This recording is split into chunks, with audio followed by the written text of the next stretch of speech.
வானம் இடித்தது பாதங்கள் இரண்டும் பறவையானது விரல்களின் காம்பில் பூக்கள் முளைத்தது குருவங்கள் இறங்கி மீசையானது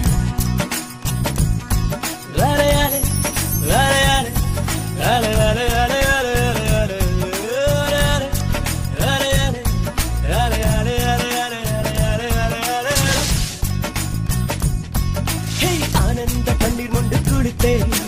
ஒவ்வொரு பற்களிலும் சிரித்தேன் கற்கண்டு தூக்கிக் கொண்டு நடந்தேன்